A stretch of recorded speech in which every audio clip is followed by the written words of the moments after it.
Hello students, आज की class में हम बात करेंगे पॉलीट्रॉपिक प्रोसेस में हम चेंज इन एंट्रोपी कैसे फाइंड आउट करते हैं, ये देखेंगे। पॉलीट्रॉपिक प्रोसेस में जो लॉ फॉलो होता है वो लॉ क्या होता है, P V the power n is equal to constant. यहाँ पर पी क्या होता है, प्रेशर। ओके, पी होता है प्रेशर, वी क्या होता है, वॉल्यूम, और एन क्या होता है, polytropic index. Polytropic index, clear. अब हम क्या करें, जनरलाइज्ड इक्वेशन में इस लॉ को फॉलो करते हुए एक इक्वेशन को डिराइव करेंगे जो कि पॉलीट्रॉपिक प्रोसेस के लिए एंट्रोपी चेंज होगा। क्लियर। तो देखिए, P1 PV to the power n is equal to constant को हम लिख सकते हैं P1 V1 to the power n is equal to P2 V2 to the power n। इसको हम दूसरी तरीके से लिख सकते हैं कि T1 V1 to the power n-1 is equal to T2 V2 to the power n-1।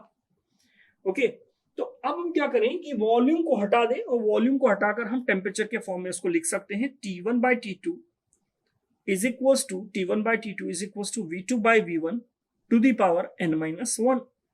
V2 by V1 की जो वैल्यू है वो क्या आ रही है हमारे पास, T1 by T2 to the power 1 upon n-1।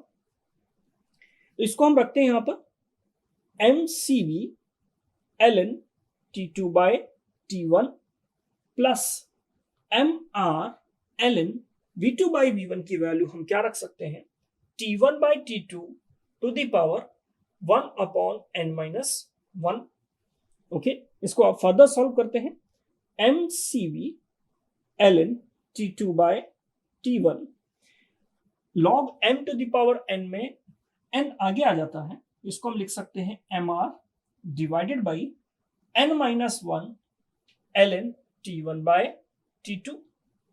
Clear. यहां पर T2 बाई T1 है, यहां पर T1 बाई T2 है, इसको हम रिवर्स कर दें तो ऊपर माइनस लग जाएगा और माइनस आगे आ जाएगा।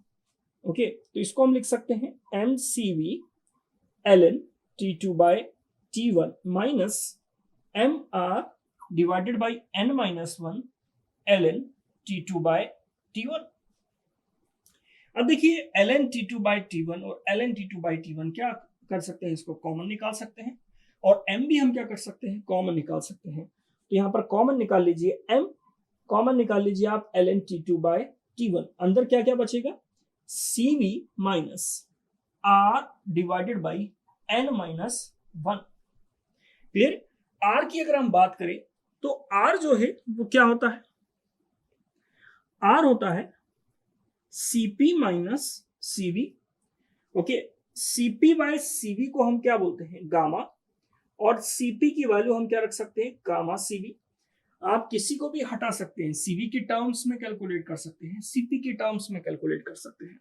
ओके, तो R is equal to CP को हटाकर लिख दिया gamma CV minus CV, CV को कॉमन निकाल लिया, अंदर बचा गामा माइनस 1।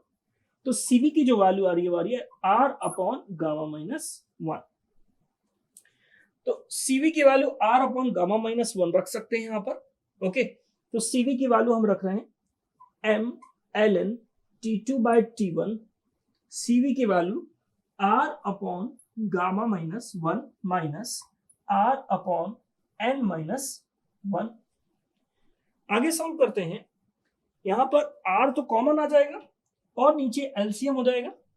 तो change in entropy for a polytropic process mR ln T2 by T1, R को हमने कॉमन निकाल लिया, ठीक है, R ये हमारा कॉमन आ गया, ब्रैकेट में क्या बचा, gamma minus 1 n-1। Okay, LCM से ये इधर क्रॉस मल्टीप्लाई, ये cross multiply, n-1 minus gamma plus 1, plus 1 minus 1 क्या हो गया, कैंसिल आउट। तो हमारे पास बचा mR n minus gamma divided by gamma minus 1 n-1 ln T2 by T1। ये आप चेंज इन एंट्रोपी का फॉर्मूला किस में लगा सकते हैं, पॉलीट्रॉपिक प्रोसेस में लगा सकते हैं। इसमें हमें कैरेक्टरिस्टिक गैस कांस्टेंट चाहिए, मास चाहिए, पॉलीट्रॉपिक इंडेक्स चाहिए, गामा एडियाबैटिक इंडेक्स चाहिए, एंड T2 एंड T1 चाहिए। तो आप पॉलीट्रॉपिक प्रोसेस में चेंज इन एंट्रोपी को कैलकुलेट कर सकते हैं। यहाँ पर गामा जो है वो क्या है, एडियाबैटिक इंडेक्स, एडियाबैटिक इंडेक्स, इसकी वैल्यू या तो 1.67 होगी, 1.4 होगी या 1.33 होगी। डिपेंड करता है कौन सी गैस आप सिस्टम के अंदर ले रहे हैं और पॉलीट्रॉपिक प्रोसेस कर रहे हैं। अगर मोनोटॉमिक गैसेस ले रहे होंगे तो वैल्यू अलग होगी, डायटॉमिक गैसेस ले रहे होंगे तो वैल्यू अलग होगी, और ट्राइटॉमिक गैसेस ले रहे होंगे तो वैल्यू अलग होगी। तो उसके अकॉर्डिंग गामा दिया जाएगा। अगर उसने बोला एयर, तो एयर डायटॉमिक गैसेस में आती है, गामा की वैल्यू 1.4 हो जाएगी। तो ये आपको ध्यान रखना है। तो आज की क्लास के लिए इतना ही। नेक्स्ट क्लास में हम नेक्स्ट प्रोसेस में एंट्रोपी चेंज कैसे फाइंड आउट करते हैं ये देखेंगे। Thank you.